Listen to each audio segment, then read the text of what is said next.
I just didn't know what to do. I didn't feel like myself.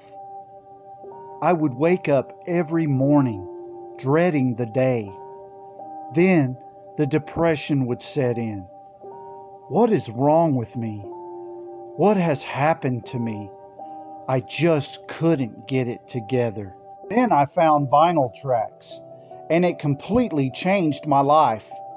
It brought spark back to my love life as well. She even notices the difference. You don't have to ask your doctor if vinyl tracks is right for you. You can start vinyl tracks anytime you'd like. Vinyl tracks may cause spontaneous off-key singing, air guitaring, and/or air drumming. Vinyl tracks may also treat heartbreak, rejection, and overall frustration with life. If you just can't seem to get it together, then try vinyl tracks. Hey everybody, I tried vinyl tracks too, and it worked well for me. Hey girl. Yep, I have my dogs with me today. Welcome to Vinyl Suggestions, where we delve into the world of vinyl records. Got a great album to feature today. At least I think it's pretty good. But I've read some things on this album, and they kind of dogged this album a little bit, saying that it didn't live up to the potential of their debut album. A lot of people haven't heard about this band, the Flying Burrito Brothers. Okay? Let me explain. The album is called Burrito Deluxe. And the things I read about this album on the intranet, where there's always truth to be found, but what I read about this album was it was kind of thrown together. But you may hear some heavy breathing in the back, but that's my dogs. Okay, they're riding around with me today.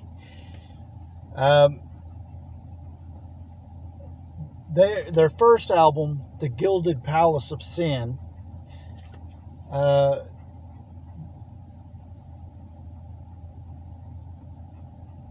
the things I read just indicated that this album wasn't as good as that album. I think this is a great album.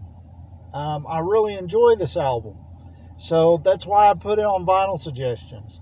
Not too many people know about this band. Graham Parsons was a member of this band for the first album and their second album, Burrito Deluxe. And they ran him off. Graham Parsons made an album with the Byrds called Sweethearts of the Rodeo, and that's a great album as well. He's credited for being the pioneer of country rock, and I would say he lived up to that credit. He died fairly young of a drug overdose, and that was unfortunate. He was a good songwriter. He was a good musician and a good singer. So the world lost out on a lot of good music due to his young death. Bernie Leadon.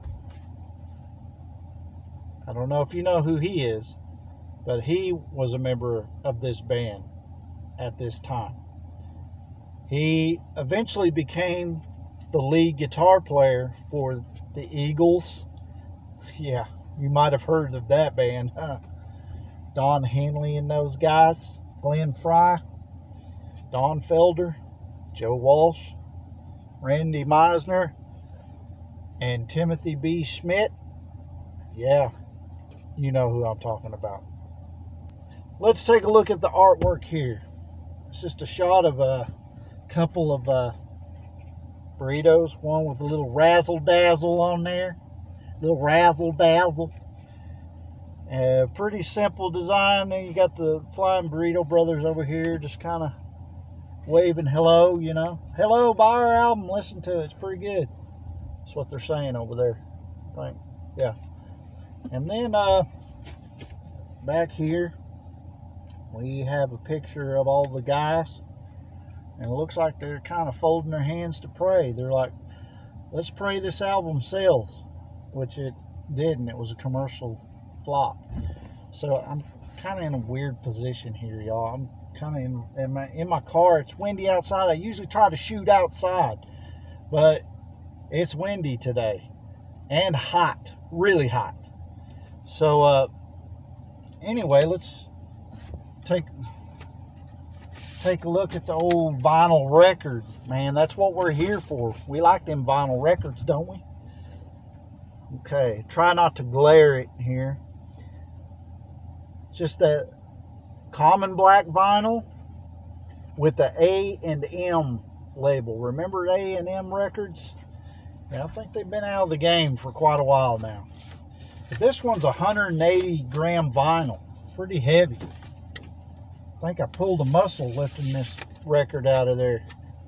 Let's go over the track list. It's a pretty solid track list here. I enjoy it. That's why I put it on vinyl suggestions. Alright? Okay, well just bear with me. Lazy Days. It's a good opener. Image of Me, which I read is a Conway Twitty song that they covered. High Fashion Queen. If You Gotta Go, written by old Bob Dylan. You might know who that is. But don't act like you don't. Man in the Fog. Farther Along, which I do believe is a gospel song. Over here on the flip side, side 2, we got a song called Older Guys. Cody Cody. God's Own Singer. Down in the Churchyard. And here's an interesting fact about this album. Wild Horses. Yep, you know that song by the Rolling Stones. Actually, this album was the first to release that song. They released that song a year before the Rolling Stones did. Graham Parsons was good friends with Keith Richards. And maybe the rest of the Rolling Stones, I don't know. But I know he was buddies with Keith Richards. And he asked permission to cut that song. So they cut that song before the Rolling Stones cut it on their album Sticky Fingers. So that's another interesting nugget of this album. Hey guys, check this album out. I think it's pretty solid, man. If you like country rock, if you like country music, especially the old stuff, the old school country, I think you'd like this song. It's just country music rocked up a little bit, you know? And I think you would enjoy this album. I think just about anybody that gives this album a spin would enjoy it. That's why I put it on vinyl suggestions, okay? So just leave me alone, all right? Guys, if you have any vinyl suggestions, will you just put them down in that comment box right there? I'm tapping on the top of it. And I will do my best to give it a listen. And who knows, it might wind up on one of these future vinyl suggestions. I appreciate everybody's support and their vinyl suggestions. Please follow, like, and subscribe, guys. Happy 4th of July, and we'll see you next week, all right? Y'all take care. Be careful with them fireworks. Don't do anything dumb with them. All right, guys. I'm out.